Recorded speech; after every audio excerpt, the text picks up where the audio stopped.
1970. Audie Murphy was 45 years old. He had survived poverty, survived war, survived Hollywood, survived addiction. 25 years since war ended, but every single night he still reached for loaded pistol under his pillow.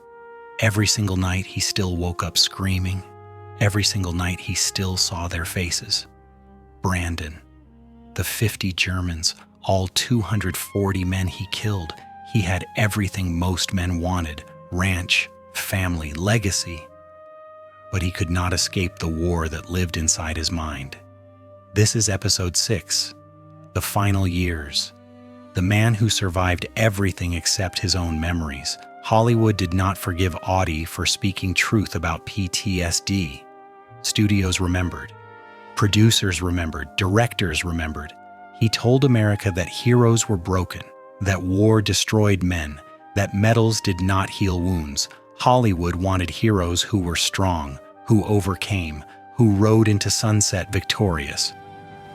Audie Murphy admitted he was none of those things, so Hollywood stopped calling. Film offers dried up completely by 1968. Last major role was 1967, small western, low budget. Nothing like his peak years. Audie was only 42, but Hollywood considered him finished. Too old for leading man roles, too controversial for supporting roles, too honest for industry that sold fantasies. His acting career was over. 20 years in Hollywood, over 40 films, millions of dollars earned, all gone because he told truth. Money became problem. Not immediately. Audie had savings, had investments, had ranch. But maintaining lifestyle was expensive. Ranch needed constant money: horses, land, equipment, employees, property taxes. His children needed money for school. His wife needed money for household. His siblings still needed help back in Texas. Audie had been supporting extended family for 25 years, could not stop now. But income stopped while expenses continued. He tried business ventures, opened horse breeding operation, failed, invested in oil exploration, failed, started construction company, failed. Audie was war hero, was actor, was advocate, but was not businessman, did not understand contracts, did not understand markets, did not understand how people would take advantage of famous name. Partners stole from him, deals went bad, investments disappeared, money vanished faster than he could replace it. By 1970, Audie was in serious financial trouble, not broke yet, but heading that direction. He sold some land, sold some horses, downsized operation, cut expenses, but damage was done. Lifestyle built on Hollywood income could not sustain itself without Hollywood income. He was watching everything he built slowly crumble. Watching security he fought so hard to achieve slowly disappear. Watching future he promised his family slowly vanish. But financial problems were nothing compared to the war that still raged in his mind every single night. 25 years since war ended. Audie thought nightmares would fade with time, thought memories would dull, thought brain would heal. He was wrong. If anything, nightmares got worse with age, more detailed, more vivid, more real, like his mind kept replaying same scenes over and over, perfecting them, making them sharper, making them hurt more. Brandon's death played every night. Multiple times, Audie would see him, young, smiling, showing photograph of Sarah, talking about ring in his pocket, about getting married after war, then head exploding, blood and brain matter, over and over. Sometimes Audie tried to warn him, tried to yell, tried to stop it. But dreams did not work that way. Brandon always died, always same way, always right next to Audie, always spraying blood across his face. The burning tank played every night too. January 26, 1945, Holtzwihr, France, standing on M10, flames all around, Germans advancing, 50 caliber machine gun in his hands, killing. 1 hour of continuous killing. 50 men falling. Some dreams he survived, some dreams the tank exploded, some dreams he burned alive, some dreams German bullet hit him and he died on that tank. He would wake up and have to remind himself he survived, had to touch his own face to confirm he was alive. Real. not dead on French battlefield 25 years ago. His wife Pamela learned to live with it, learned to wake him gently, learned to not touch him while sleeping, learned to speak from distance, turn on lights slowly, give him time to orient. 20 years of marriage, 20 years of watching him fight invisible enemies, 20 years of being patient with man trapped in past. She loved him. But love could not fix him. Love could not erase memories. Love could not stop nightmares. She did what she could, stayed, supported, accepted, but she could not save him from himself. His children were teenagers now. They grew up with father who was different, who had problems they could not understand, who woke up screaming, who kept loaded gun under pillow, who flinched at loud noises, who seemed far away even when sitting right there. They loved him, respected him, but did not really know him, could not know him. War took part of him before they were born. That part stayed in France, in Italy, in Sicily. They only got what was left, and what was left was damaged. Audie spent more time alone, on ranch, away from people, away from noise, away from triggers. Horses did not ask questions, land did not judge. Physical labor kept mind occupied, kept memories at bay during day, but night always came. And night meant nightmares, meant gun under pillow, meant waking in terror, meant living through war again and again and again. 25 years, 9,000 nights, 9,000 times reliving worst moments of his life. No breaks, no relief, no end. Then 1971. Audie Murphy made a decision that would cost him his life. Financial pressure was crushing. Audie needed money, needed to save ranch, needed to provide for family, needed to help siblings. His name still had value. War hero, Medal of Honor winner, most decorated soldier, Hollywood star. That name could sell products, could endorse businesses, could make money even if he could not act anymore. So Audie started looking for business opportunities. Real estate developer approached him, wanted Audie to invest in land development project in Virginia, wanted to use his name, wanted his credibility, promised substantial returns, promised quick profits, promised everything Audie needed to solve financial problems. Deal looked good, contracts seemed solid, partners seemed legitimate. Audie needed money desperately, so he agreed, signed contracts, committed to investment, committed to making appearances, committed to flying to Virginia regularly to meet investors and promote project. But Audie hated flying. Had flown during war in transport planes, had flown commercially for movie promotions, but never felt comfortable. Being in plane made him anxious, made him feel trapped, made him feel vulnerable. Could not control situation, could not see threats, could not defend himself. Every flight was torture.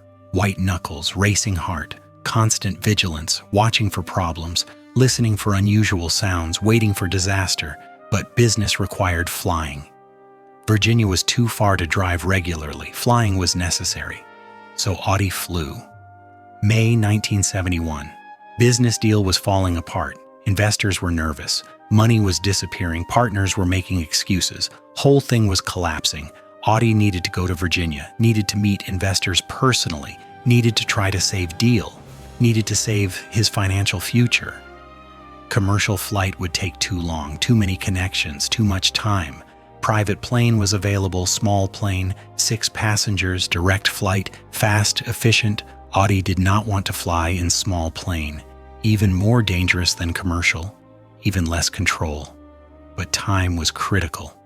Money was critical. Future was critical. So he agreed.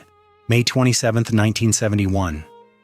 Audie kissed Pamela goodbye, hugged his children, drove to airport, boarded small Aero Commander 680 private plane, 5 other passengers, 1 pilot. Weather was questionable, clouds, rain forecast, but pilot said it was manageable, said they would fly around worst weather, said it would be fine. Audie sat in back, felt anxiety, felt dread, felt something wrong, but did not say anything. Business required this flight, so he stayed.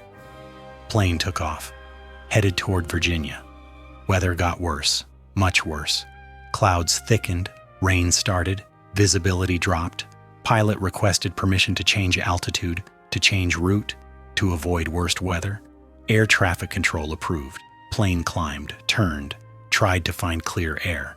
But weather kept getting worse. Storm was larger than forecast, more intense than expected, more dangerous than anyone predicted. May 28, 1971, 0900 hours, Brush Mountain, Virginia. Everything changed forever. Plane was flying through thick clouds, rain, poor visibility. Pilot was navigating by instruments, trying to find way through storm, trying to reach destination safely, but mountains were below. Brush Mountain, part of Blue Ridge Range, peaks hidden in clouds, invisible, dangerous. Pilot knew mountains were there, knew altitude was critical, knew margin for error was small, but weather was disorienting. Instruments were difficult to read in turbulence. Everything was happening fast. Plane descended, trying to get below clouds, trying to find visual reference, trying to see ground, but clouds went lower than pilot thought. Mountains went higher than pilot expected. Plane was descending into terrain, descending into invisible mountain. Warning systems activated too late.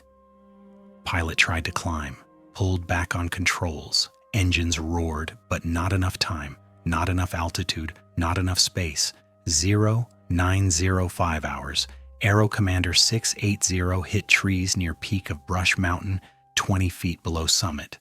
Plane was traveling over 200 miles per hour. Impact was catastrophic. Wings sheared off. Fuselage tumbled, fuel tanks ruptured, explosion, fire, wreckage scattered across mountain slope, trees destroyed, debris everywhere, smoke rising into clouds. Nobody survived. Pilot dead. All 6 passengers dead. Audie Murphy dead. 45 years old. 26 years after war ended. Dead on American mountain. Not German bullet. Not enemy soldier. Bad weather and small plane and terrible timing. News spread quickly. Radio reports. Television breaking news. Newspapers. Private plane crash in Virginia. 6 dead. Names withheld pending family notification, then names released. Audie Murphy among dead. America stopped. Most decorated soldier in American history, Medal of Honor winner, war hero, Hollywood star, dead in plane crash, not in combat, not in glory, not saving anyone, just flying to business meeting, just trying to make money, just trying to survive financially, and dying in mountains in peacetime doing something completely ordinary. Pamela received call. Officials informing her. Husband was dead. Plane crash. No survivors. She collapsed. 20 years of marriage. 20 years of supporting him. 20 years of living with his nightmares. 20 years of loving broken man. Gone. Not gradually. Not from illness. Suddenly. Violently. Senselessly. He survived war that killed millions, survived burning tank that should have killed him, survived 26 years of nightmares that nearly killed him, and died flying to business meeting in Virginia. His children learned father was dead. The man who woke up screaming, who kept gun under pillow, who seemed trapped in past, who loved them but could not fully be present, gone. They would never understand him now, never really know him. Never hear full stories, never get closure. Father who survived impossible odds, who earned every medal military could give, who became legend, dead at 45, too young, too sudden, too unfair. Recovery teams went to crash site, found wreckage, found bodies, found Audie Murphy, and they found something else, something that explained everything. In wreckage near Audie's body, recovery workers found loaded pistol, Colt. 1911. Same model he carried during war, same model he kept under pillow for 26 years. He had brought it on plane, could not fly without it, could not be in situation without control, without being armed, even flying to business meeting, even on short domestic flight. Gun was necessary, gun was security, gun was survival. 26 years after war, and he still could not exist without weapon within reach. Finding that gun told complete story.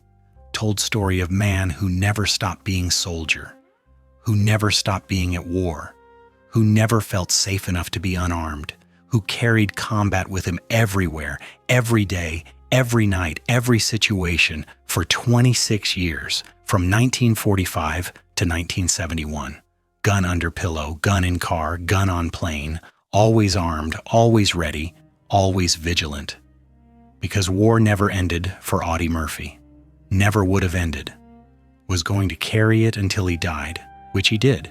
News of gun spread, some people criticized, said it was paranoid, said it was unnecessary, said it showed mental instability, but veterans understood. Veterans knew.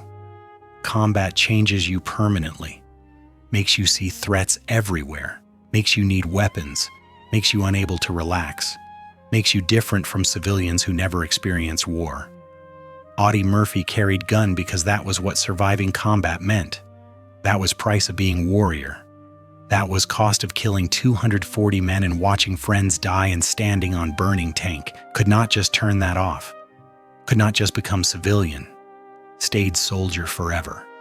Funeral was massive. Arlington National Cemetery, full military honors, thousands attended, veterans from all wars, Hollywood stars, politicians, family, friends, strangers who never met him but knew his story, flag-draped coffin, honor guard, 21-gun salute, taps playing, everything America gives its heroes, everything Audie earned, everything he deserved. But he was not there to see it, was not there to feel honored, was not there to know impact he had, was dead, buried, gone. Pamela received folded flag. Children received medals and condolences. America received reminder that heroes were human, that surviving war did not mean escaping it, that medals did not heal wounds, that fame did not stop nightmares. Audie Murphy died the same way he lived, fighting invisible enemy, carrying weapon, never at peace, never truly safe, never free from war that defined him.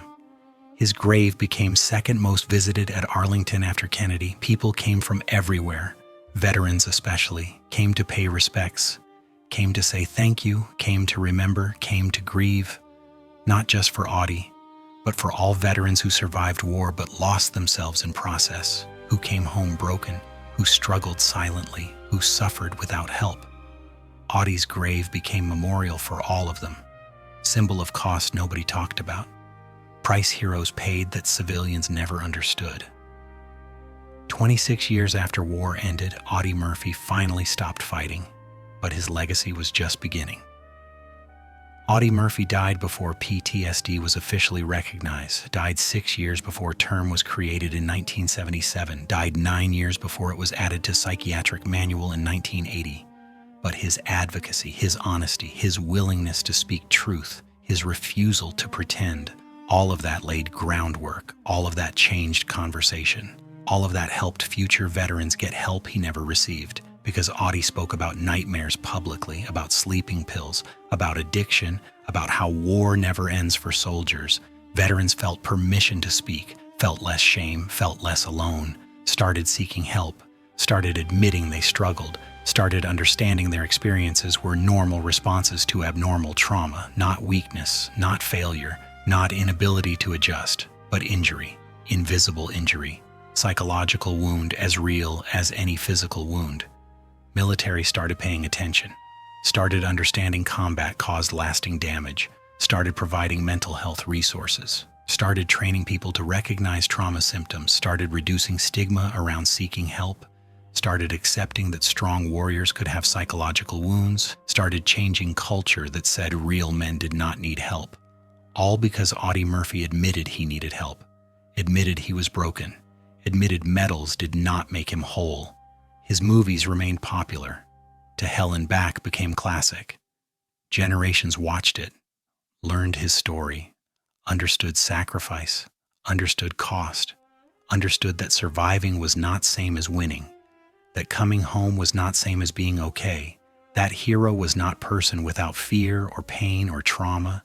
Hero was person who kept going despite all of it, who kept fighting despite being broken, who kept surviving despite wanting to quit. Audie Murphy embodied that definition perfectly. Books were written about him, biographies, histories, analyses, academic studies of his PTSD.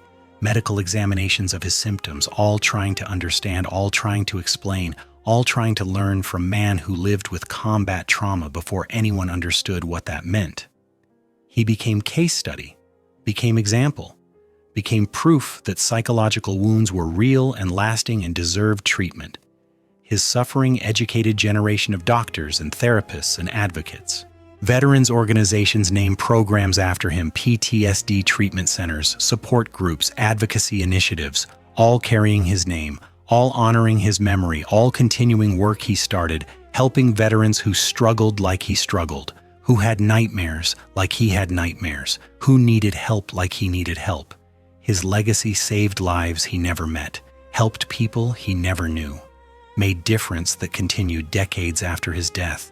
His children carried forward his advocacy, spoke publicly about father's struggles, about growing up with father who had PTSD, about what that looked like from family perspective, about how it affected everyone, about how important it was to talk about, to reduce stigma, to normalize treatment, to help not just veterans but their families. They turned tragedy into purpose, turned pain into mission, turned loss into legacy. 50 years after his death, Audie Murphy remained relevant, remained important, remained symbol, not just of combat heroism, but of psychological cost, of invisible wounds, of ongoing struggle, of truth-telling in face of stigma, of advocacy despite personal cost, of humanity behind metal, of man behind legend. He never wanted to be hero, never felt like hero, never thought his story mattered beyond his own survival. But his story mattered more than he ever knew. Changed how America understood its veterans, changed how military treated psychological wounds, changed how society viewed mental health, all because farm boy from Texas who killed 240 Germans refused to pretend he was okay when he was not.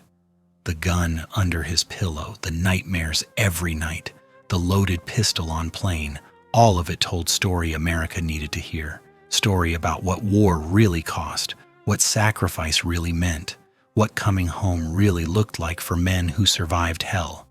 Audie Murphy showed America truth, uncomfortable truth, painful truth, necessary truth, and that truth changed everything.